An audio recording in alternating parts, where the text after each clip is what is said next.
Good evening, everyone, and welcome into the Busse and Gourdie show. It is Alec Busse. We haven't done a show on our normal schedule for a little bit. I was moving to Iowa. I accepted a new job with 24/7 Sports, and we decided we'd delay it a little bit, Carson. I think Yeah. before doing an episode to recap what is a wild week one, considering some of the things that happened. And I can't wait to talk about it all with you. But before we dive in, man, how you doing? How was your first weekend of college football 2023? Loved it. As an Illinois fan, I was on the edge of my seat. I was not nervous about the individual game because usually cream rises to the top. I trust Brett Bielema. But for the rest of the season, no, I don't feel confident about Purdue. I think they can outscore them. I think Maryland can do the same. I think Kansas can do the same. So, as an Illinois fan, people that follow the team, they've never really had back-to-back good years. They always choke the second season. Illinois football's in for a 7.5, kind of win of year. My friend Josh actually bet $500 that they would win over 6.5 games. And now he's crapping his pants because realistically, they could lose a lot of those. Illinois fans, because you're a pessimist about Illinois football, never give in. Am You I can a never pessimist find or am I a realist? pessimist. I guess you're a realist. So that Can was my always weekend, but it was fun. I actually went to Chicago this weekend, watched a bunch of good games. Like I saw Texas Tech lose to Wyoming, Illinois, Toledo was a great game. Florida State just kicked the crap out of LSU. That was my favorite game of the week. I don't even think you talked about the biggest game of the week and the most entertaining game of the entire week. So let's just dive into it. Do you believe now? Dion told us to believe. Do you believe now? We always believe big picture, you and I, because Yes, we I see think you and Sean. I we should make that clear. Yes. We did. You and I both believed long term that this would work. I had concerns about it in 2023 with 80 new players on the roster, a lot of unknowns, a lot of concerns on the offensive and defensive lines. I told people that if they won 3-4 games this season, that it should be viewed as a success, considering that they lost to Power 5 opponents by about 30 points a game last season. And I now think that if they just win 3 to 4 games, it's probably going to be a surprising disappointment. They should win 6 games. I don't know if I'll go that far. Their schedule is still very, very difficult, but they are a legit, like they're not a joke. They will not be embarrassed like a lot of people thought that they would. They have great skill talent. Their running back caught a bunch of touchdowns on those screen passes. Travis Dylan Hunter Edwards. was ridiculous as a wide receiver. 11 catches. I mean, that is good. And then he had that amazing interception, early in the middle of the first half. This Colorado team's going to put up points, and it looks like Sean Lewis leaving Kent State made the greatest decision of his life. Sanders is a phenomenal quarterback. I mean, he set a school record. Like when he left Jackson State, we saw the stats. He threw 40 touchdowns at FCS, but I don't think anyone could predict a 500-yard performance, and he's probably going to throw for over 30 touchdowns this year. Yeah, I mean, I think I look back on the way that just the whole like dialogue around Colorado was the entire time since Dion was hired. I think it's very clear that he's a very polarizing individual, and people either seem to love him or people seem to hate him.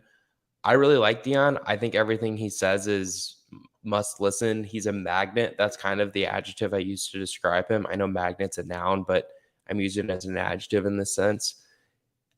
I love reading about everything at Colorado. I watched his entire post-game press conference. I put my headphones in the Iowa State press box just to hear his post-game comments after the win on the field, on the Fox broadcast. Everything about the way Colorado is trending, and it's amazing how much, in my opinion, the national narrative has just like flipped after one win. Like now everyone is pro Dion. He's gone on undisputed. He went on the Pat McAfee show, and he's everywhere right now. I think Paul Feinbaum called him the most recognizable figure in college football right now. And he is everything for the sport. And I've long said that if this works at Colorado, that it's really good for the sport. And I have a hard time understanding any argument that it's not. Deion Sanders is bringing new people to college football. He's creating dialogue around college football. Whether you like the way he does things or doesn't, like, he's making people talk about it. And I love when people talk about college football because it's my favorite thing in the world.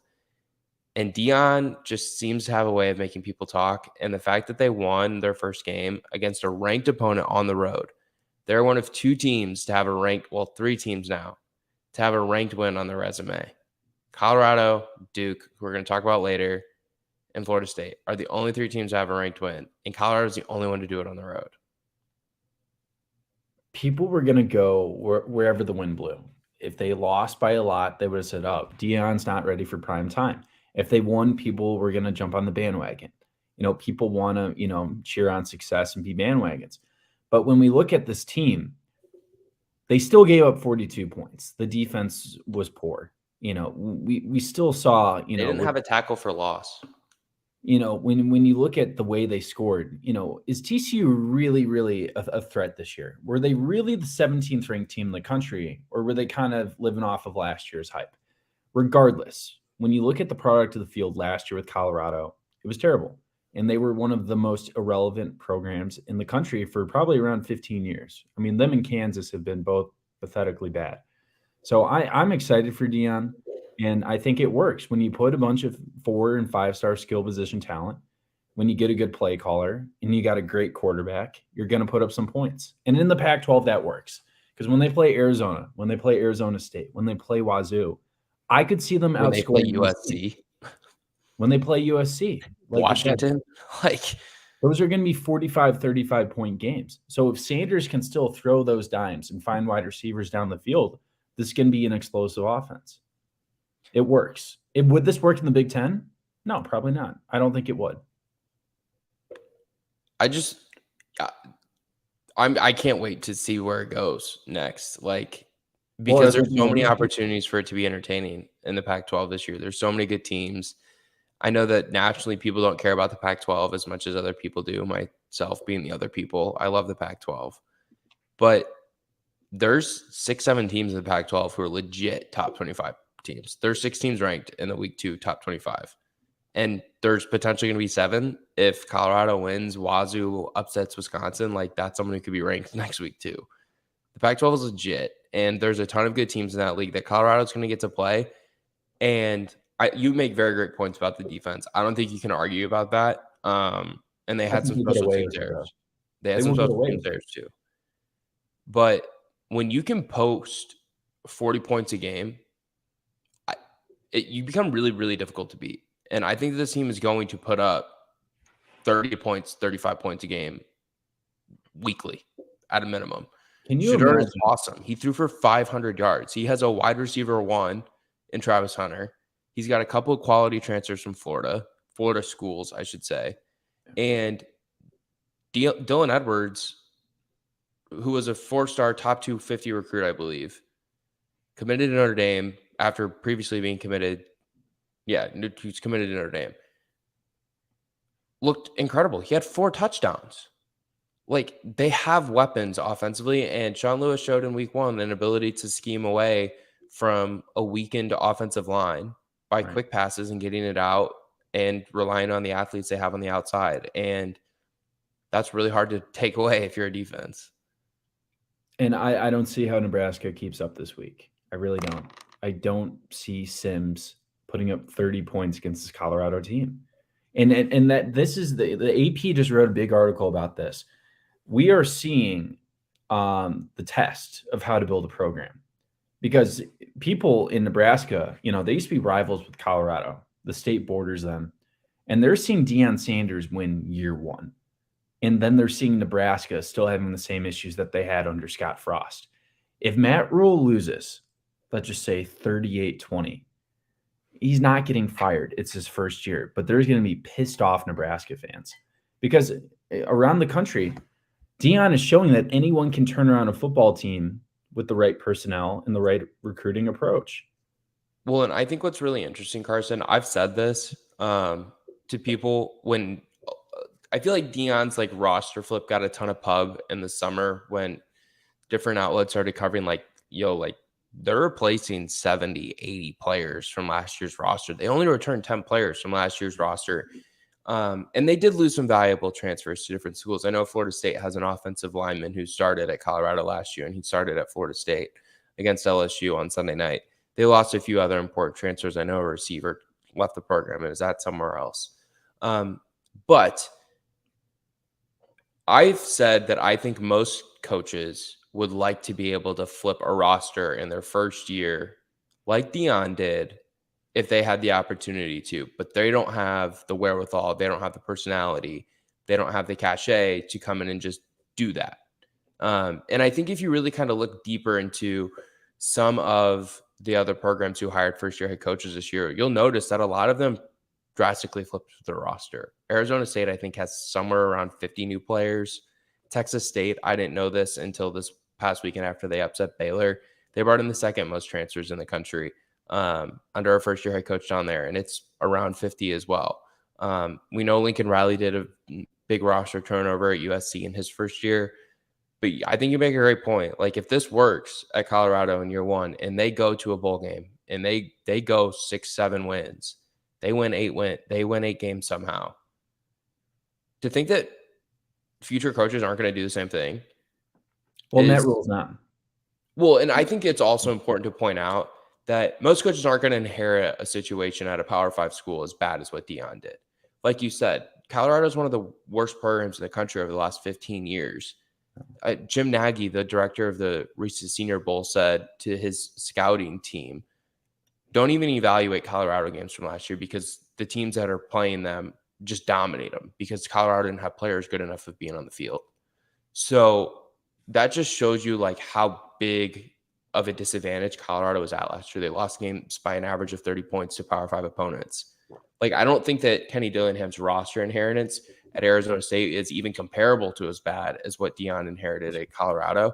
But you're going to see, I think, if Colorado wins a ton of games this year, future coaches just flip rosters like crazy.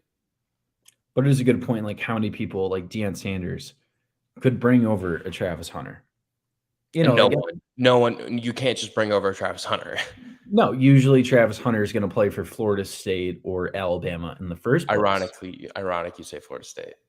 Yeah, well, you know, that is Deion's dream job, and unfortunately, he's not going to be able to coach that for a couple years. That's where Travis Hunter was committed to play before he flipped. Yeah. No, Travis is good. I mean, I was impressed. The first half, I was a little bit of a critic. You know, you saw a couple drops, but you saw the two-way threat that he can be. But, no, just regarding Deion, most of the coaches are boring. Like Kirk Ferentz, you know, it's like watching paint dry. He's boring. You know, you look at some of these Big Ten coaches, you can't replicate what Deion Sanders does. And I'm hoping eventually he's able to cash in this Colorado job for something huge. But at the same time, I'm looking at Colorado, and I could see this becoming the next U, like the next cool spot, like Miami Hurricanes in the 1980s and the 1990s. Like if you're a young 5-star, 4-star skill position player, why wouldn't you want to play in Boulder with Deion Sanders? Especially after what you just saw on Saturday. That looked so much fun. Does that not look like fun to you? Like that looked like a blast. And we see the videos going out on social media and on YouTube from his sons. Deion Sanders Jr., his son, obviously runs the Well Off Media page on YouTube, and they're posting his pregame speech. And he has the Amazon Prime docuseries that's going to come out again later this year. Like, I would want to be part of that. That looks fun. That looks like a blast. Before we go to our next thing, I want to ask you, preseason, I think Deion made a few comments about, you know, I feel like I've got 2 Heisman candidates on my roster. Travis Hunter has his show at Bleacher Report. I think it's called 12 Talk or 12 Questions or something. I don't know specifically what it's called. But he gave his like preseason top 5 Heisman rankings. And obviously there's some bias with Travis Hunter doing this, but his number 1 and number 2 were himself and Shitter Sanders. Caleb Williams was also in the top 5. I think Drake may have also been in there. How realistic is it for one and or both of either of those kids not winning the Heisman? I don't want to go that far. It's been 1 week, but being in New York. It's going to be really tricky, man, because for Colorado, realistically, Oregon's going to beat them. Realistically, I'm going to take USC to win a shootout. Best case, I see Colorado being an 8-14. Realistically, if that's the case, you could see Travis Hunter get there. If Travis Hunter has 85 catches, if he has, 5 interceptions, and he's phenomenal on defense, you could see him getting invited because he's that special. But for Sanders to get invited to a Heisman ceremony, I mean, they would have to make the Pac-12 championship, and he has 40 touchdowns. Let's see if TCU was legit, because I think this Colorado offense, it is much improved than last year. But realistically, are we going to see 45 points every single game? Like, are they really going to do this against Washington? Are they going to do this against Oregon? Time will tell. So back to the Heisman thing real quick. It's unrealistic. It's unrealistic, but to say that they're not Heisman candidates right now is ingenuine. Like, there wasn't a quarterback who was better in week 1 than Shedeur Sanders. He threw for 500 yards. There was not an individual who was more impressive in week 1 than Travis Hunter. He played 119 snaps, had an interception, and was it 2 touchdown scores or just That's 1? why I think Hunter would be viewed higher than Sanders. When we look at Sanders, he had a great game, 500 yards. You can't take that away. But we did see that a lot of those plays were dumps off, screen passes, and then the guy ran for 65, 75 yards. The stats were a tad inflated. What we saw from Hunter to play every single snap, to have a huge interception, to have 11 receptions, he is the top player. And I do think it's important to make note, too, of the Travis Hunter situation going forward. Like, apparently he's been dealing with a hamstring injury, and Deion's already limiting his practice ability. Heading into the TCU game, I don't think he wanted him to practice until Thursday or Friday. And this week, I know he's not practicing until at least Wednesday. And listen, like, Deion played both ways in the NFL. Deion knows the challenges of playing both ways physically. And I think that that's a huge resource for Travis Hunter, knowing that, like, his coach understands, like, the elements on the body that puts. And I don't think it's sustainable for Travis Hunter to play 120 snaps every week. Like, I just don't. Like, you're taking twice as many hits because you're playing on both sides. The physicality of playing corner and receiver is not talked about enough. You're blocking, you're getting blocked, you're tackling, you're getting tackled. There's contact a lot at corner and receiver. But, like, hypothetically, like, if he is able to do that, how does he not win the Heisman? Like, if he sustained play like that for an entire 12 weeks, how does he not win the Heisman Trophy? Name me the last Heisman Trophy winner on an 8-4 football team.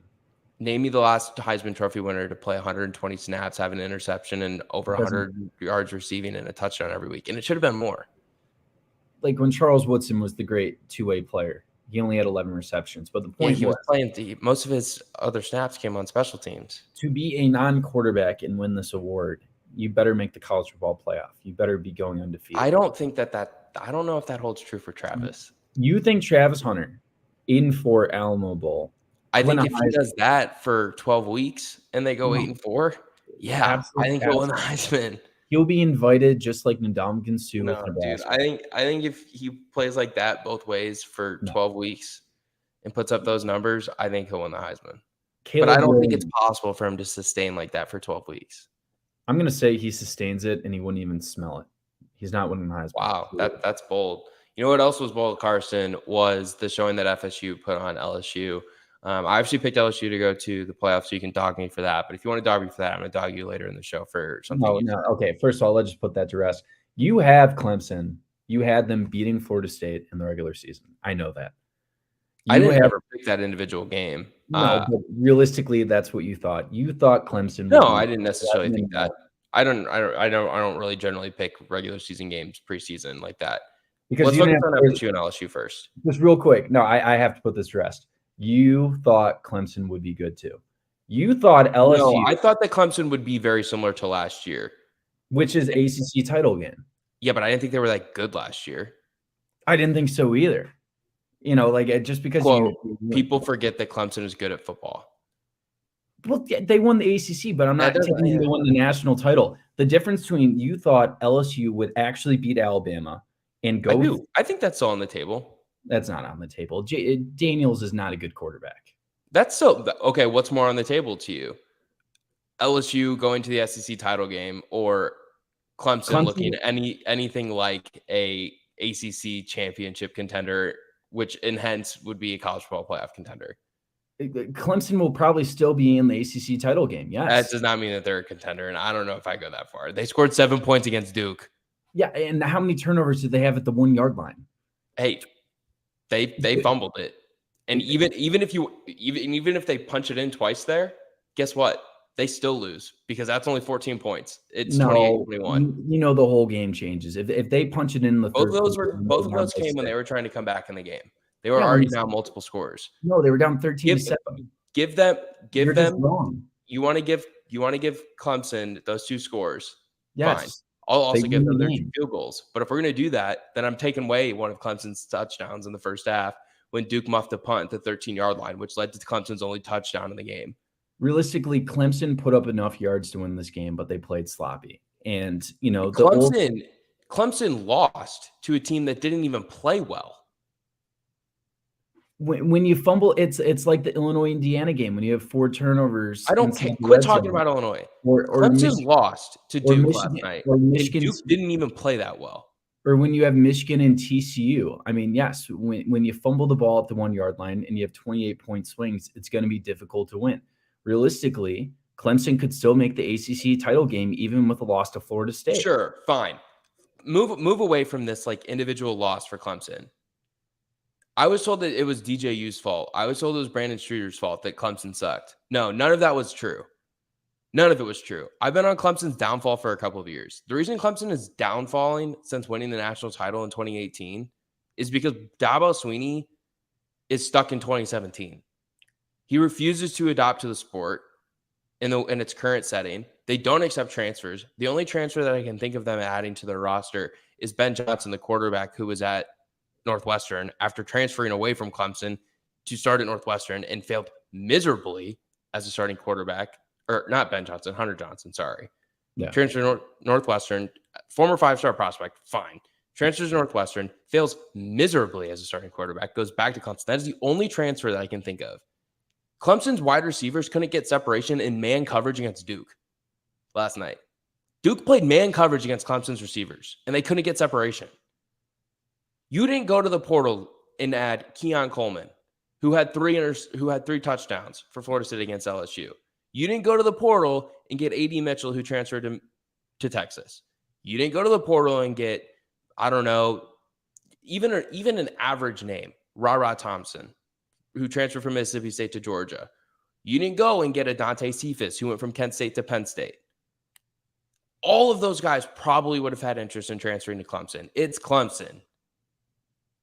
It means a lot to these kids. People our age in their mid-20s, early 20s, think of Clemson as a national championship winning program because they've won 2 in the last decade. But their downfall is all on Dabo Swinney. All of it. Because even the offense that they put on the field last night, that wasn't Garrett Riley's offense. I watched TCU play twice in person last year. That was not the same offensive scheme at all. And granted, Clemson didn't have as good of offensive players as that TCU team did. So maybe that's part of the problem too. But Clemson's dynasty is over. And I think that this team is horrible right now. And they play Florida State in 2-3 weeks. They're going to get smashed. On the offensive and defensive lines, they're going to get smoked. And they have no talent on the outside for Cade Klubnik to throw it to because they couldn't get open against Duke. So what makes you think they're going to get open against Florida State's DBs, who cover pretty well against LSU's receivers, who they have Malik Neighbors, who happens to be one of the better receivers in the country. This is a mess right now at Clemson. They've lost 3 of their last 4, and I think 6 of their last 7.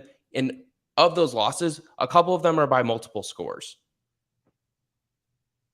We know. We've been seeing this since that Sugar Bowl against Ohio State.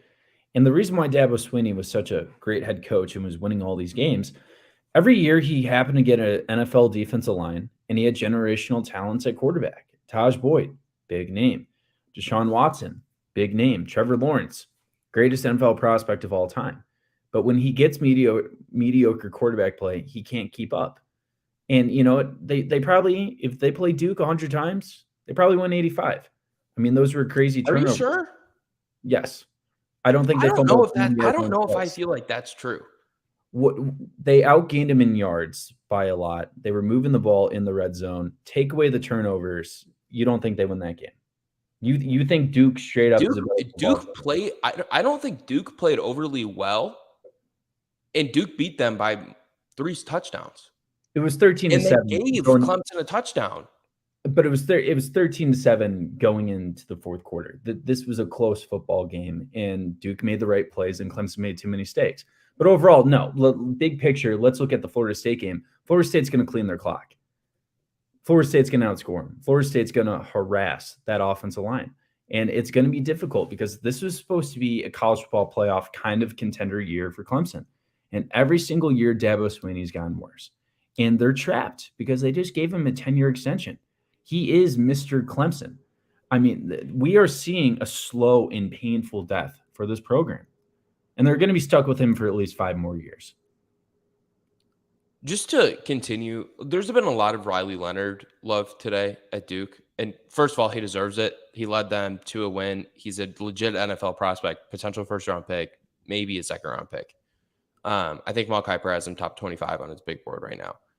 There are a lot of people talking about how well Riley Leonard played last night. And again, not taking anything away from him. He went 17 of 33 and didn't have a touchdown pass. Now, he did have a 44-yard touchdown run where he broke a tackle and then scrambled 44 yards for a score at the beginning of the third quarter. But he didn't even play that well. No. And Duke beat them by 3 touchdowns. Like, Clemson looked equal to Duke on Monday night at best. That is what Clemson looked like. Equal to Duke. Would you really be surprised though if Clemson rolled out a 9-3 season? That's not the expectation there. Or a 10-2 season? Well, maybe it should be. Because when you don't attack the transfer portal, what do you expect? And that's the issue. You can't live in 2017 anymore as a college football head coach. Look at the coaches who have been the most successful building programs in the last building them up. Mike Norvell he lost like 10 of his first 13 games at Florida State or whatever it was. They lost to an FCS school. He's now coaching a team that's ranked in the top 5 in the country and just waxed LSU. And that started poorly, but look how he's built it. He built it through the portal, and now they have a top 5 ranked recruiting class in the 2024 class. I know they're not signed yet, but look how he's built that. That's impressive. Look at how Dion built Colorado in 1 year. Look how Kenny Dillingham is trying to build Arizona State. Heck, look what Sonny Dykes did at TCU last year. A lot of those programs are built via transfers, and you can throw at me, well, Georgia didn't take any transfers before last season when they repeated. Very few programs can recruit like Georgia, and Clemson isn't one of them that recruits like Georgia. There's 2 programs who recruit like Georgia, Alabama and Ohio State. Coincidentally, the 3 teams that can win a national title. Clemson can't win unless they get another Trevor Lawrence, and you can't count on that. No, we know it. The dynasty's done. Florida State is officially taken over the ACC. Yes. And even in Clemson's 2 national championship winning years, they didn't recruit a top 5 ranked recruiting class in the 4 previous classes. They're one of 3 teams ever to win a national championship without recruiting a top 5 ranked class in the 4 previous classes before their national championship winning year. Auburn with Cam Newton, Clemson with Deshaun Watson, and Clemson with Trevor Lawrence. Those are 3 of the 10 best quarterbacks of the last decade in college football? Yeah. They're not getting that kid again right now. But do Clemson fans tolerate this? Like, what do you do? I mean, I feel like nationally, people got really tired of Clemson last year. I think Clemson fans got really tired of the games that Clemson was on last year. They played a ton of close games against teams that they shouldn't have been playing close games against a year ago. Yeah. And then they got smashed by Notre Dame. And then they got smashed by South Carolina. And then they didn't look like they belonged on the field against Tennessee when Tennessee was playing their backup quarterback in the Orange Bowl. Dabo Swinney, former next head coach of Alabama, I'm going to give him 5 more years because they do make him a commitment, and they've been nothing before Dabo Swinney. But, I look at Florida State. Dude, Keenan Coleman has to be one of the top transfer portal players in the country. 3 touchdowns? Are you kidding me? My dad went to Michigan State. He was cursing his butt off. He was so pissed off. I would have loved to have been on Michigan State Twitter or Michigan State message Oh, board. they were furious. I They're should like, have gone "Hey, on Michigan State message board Sunday night. just troll them." No, and that's the thing with the transfer portal. They're always talking to players. Like if you're a head coach, you can never be confident that you can keep a Keon Coleman because you know deep down, Mike Norvell is texting him. Are Hey, you suggesting that tampering exists in college football? it's getting worse than ever. This was not a guy that people expected to leave. And my dad's all mad. Oh, why would you leave Michigan State? Like we put Tony Lippett, he was a great player. Like Cunningham was a great wide receiver. Look what they did with Kenneth Walker, skill position player. This guy saw a great opportunity. He saw what Florida State was built. He didn't even want to go to Florida State at first. He saw how hot they got down the end of the season. You know where he wanted to go to school? You know where he Where? wanted to transfer? Where? LSU. He's from Louisiana. He wanted to find a home at LSU. He wanted to be in the South in general. LSU is one of the schools that he had a lot of interest in, reportedly.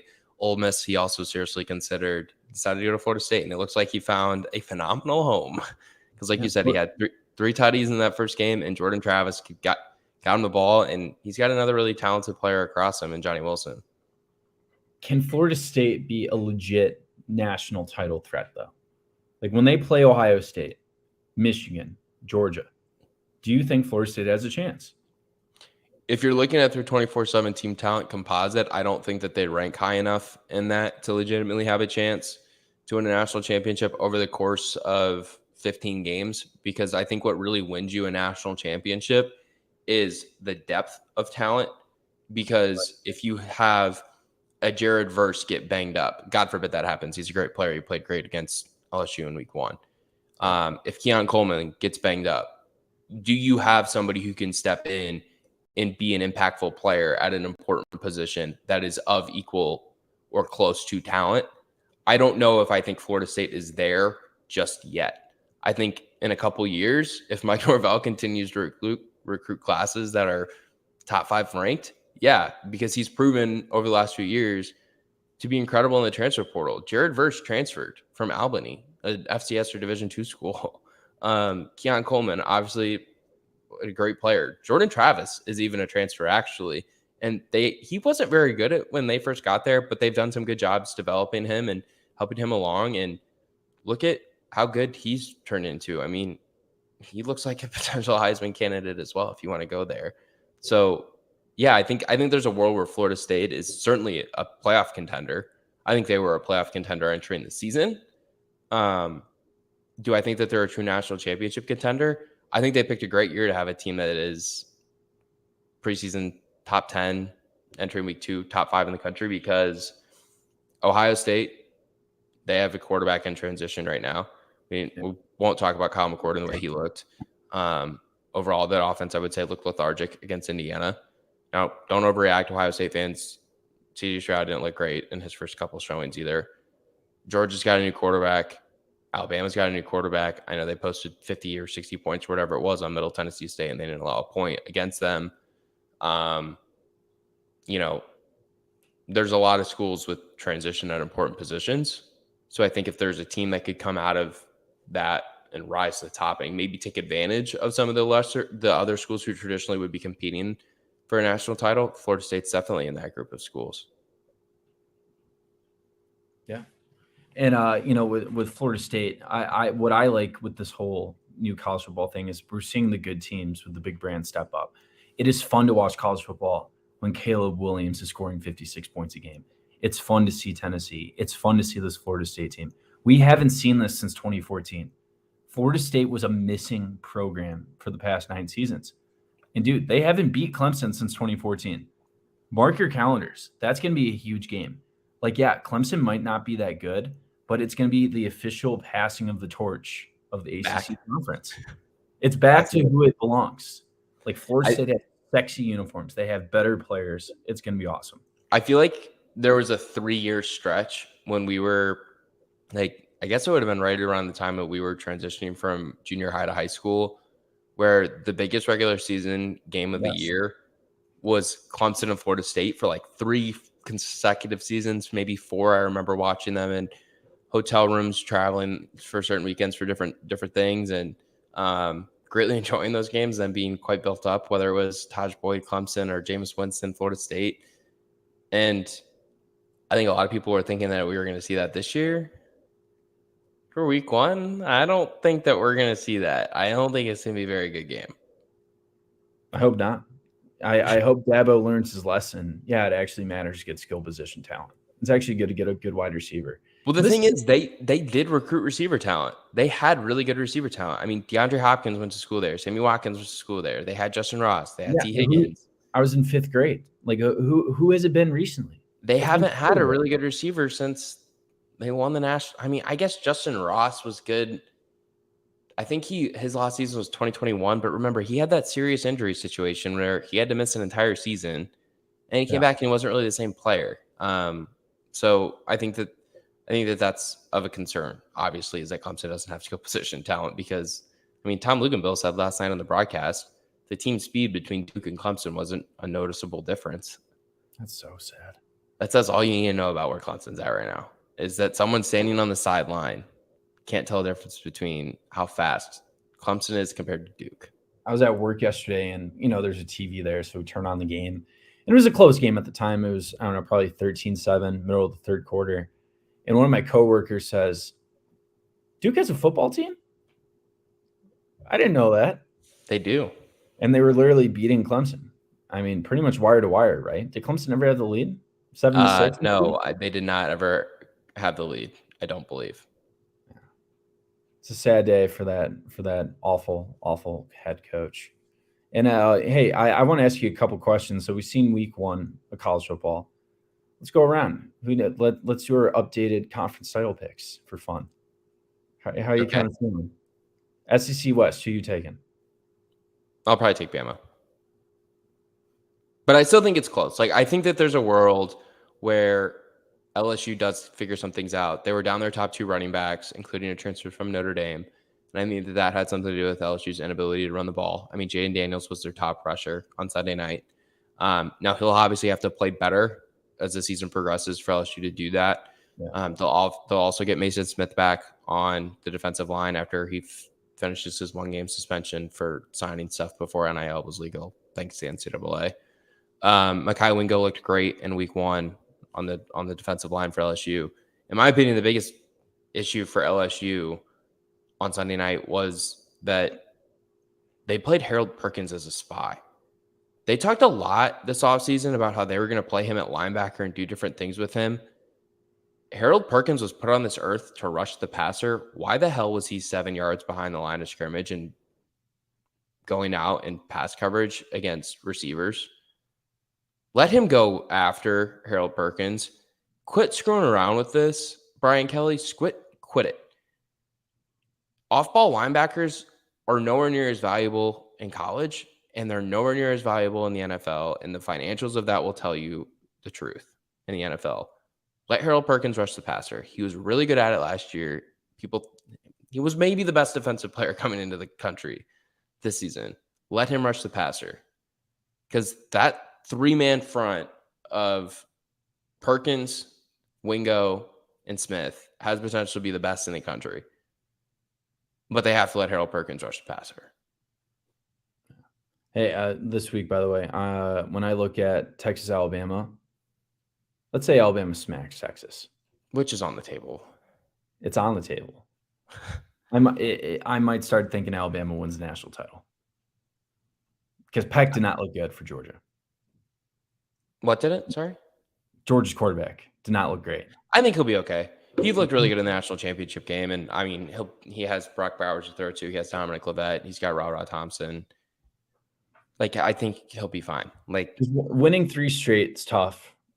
We doubt Saban all the time. If let's say they smack down Texas 41-20, they're back. Dynasty. For the record, that's on the table, but I don't think it happens. Like, historically speaking, like, Texas gets up for these games. They play close. Everyone freaks out in the first half. It's like, oh, Texas is back. Texas is back. They never left, yeah. And then they lose in the second half. And it's like, all right, so maybe they're not back. But this Texas team has a ton of talent, and they played really close against a really good non-conference team that's ranked really highly. They could probably go 10-2, and then they'll lose. They looked really good. and then they do something stupid and lose to Texas Tech or lose to Oklahoma State. And that's last year's example, right? I do think that as this gets closer, like I'm starting to feel more and more like, God, I feel like Bama might just blast Texas. I don't know. You've said, I don't know where you're sitting on this pick wise right now. We will pick it later in the week. I know you've said that you think Texas wins. I know other people have said they think Texas goes into Tuscaloosa and wins. I've never been there. I've long said that I think Texas covers. But even now, I'm like trying to flirt with that. It's like, man. Hell no. I don't know if I think they're going to cover. No, two weeks ago, I thought Texas would win because we're going to all this crap about Alabama's quarterback. Is it going to work with Tommy Rees? And, you just watch them play and they win a robust, 49-7 or 52-0, whatever they won. And you just remember that Alabama's pretty good at football. And, Texas, I could just see them kind of choking. I like Quinn, but we got to see it. He's got to hit deep shots. He didn't hit deep shots against Rice again. That was his issue last year. I'm not seeing it. Texas's offensive line did not pass pro very well. He got hit a few times against Rice in week 1, and that's also concerning. If Texas is going to win this game on Saturday, it's going to be because their defensive line plays really well, and they've got the talent up there for it to play well. And everyone talks about Texas having really young running backs this season. Blue backs or whatever. Bama's in the same situation. I think that this is an opportunity for the team with the best defensive line might win this game. And whichever quarterback is able to make a few throws to key targets. We'll pick it later in the week, though. What other questions you got for me? 7-point spread, by the way. That's about what it's hovered at. All right, how are you feeling about Michigan, Ohio State? Should Ohio State fans be worried? Because last year they played. What if I wanted to pivot to a third team? What's up? What if I wanted to pivot to a third team? Did they really look that good against West Virginia? I think, I'll be honest with you, I didn't get a chance to watch much of that game. I was watching other games, and I had just gotten home from Iowa State season opener against Northern Iowa, so I didn't get a chance to watch a ton of it. I know that Drew Aller looked well. I know that they covered because of some wild scenario at the end. I think that there's a world where Ohio State's the third best team in the Big Ten East, which I never thought I would say. But I think there's a world where that exists. I just have a hard time seeing Penn State going into the Horseshoe and winning that game in mid-October. Because what we've seen with Ohio State, take away the Michigan game, they show up for games that they're supposed to win.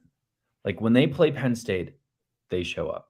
When Ohio State does, you're saying, or Penn State does? Ohio State shows up. And they always play Penn State really closely. They still show. I mean, Penn State is still, it's a good football program. When they play Georgia, they show up. The games that we've seen. When they play Michigan the last 2 years? They showed up until the fourth quarter, and JJ McCarthy just found a bunch of wide open wide receivers. I just have a hard time seeing Penn State going into the shoe and winning that game. I do too. And everyone seems to overreact really quickly with Ohio State, just naturally. They did this last year with Notre Dame. They won by 11, and they were fine. It was the best offense. Yeah. People overreact naturally with Ohio State and Kyle McCord and whatever else. I'm not going to go there. They've got Youngstown State this week. They've got another bye opponent in week 3 before playing Notre Dame in week 4. They have time to figure out their quarterback situation. I think Kyle McCord will progress naturally. I think that their quarterback situation will figure itself out. And I think that Marvin Harrison will probably have more than 2 catches for 18 yards or whatever it was. I think Emeka Egbuka will probably have a better game than he did. And their passing game will start to improve. And hey, I know Indiana's offense isn't something to be scared about or something to be potent of. I mean, heck, they ran a triple option in a Big Ten game. Ohio State's defense looked really good. So maybe Ohio State's just like flipped from what we've come to know them the last couple of years, and their defense is going to be really good. The defense will be good, and it's been good for a while, realistically. You take out the last 2 games of the season last year, they were a top 10 defense all year. They're going to hold teams to below 20 points a game. I will bet money on that. But we got to see McCord get better because that was disgusting.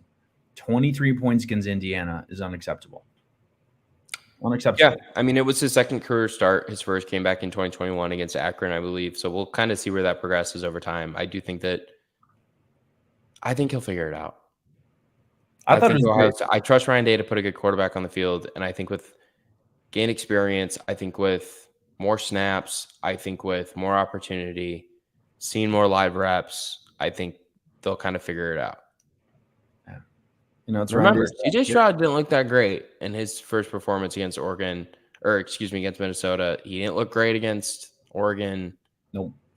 So don't write off Kyle McCord. I know Devin Brown only had 2 series. Maybe he gets more opportunity here against Youngstown State. I would imagine he probably does. Unless Ryan Day is like, nope, Kyle McCord's our guy. But that's unfair to the kid, too. Yeah. Which coaches blew it this week? That's my other question. Sonny Dykes.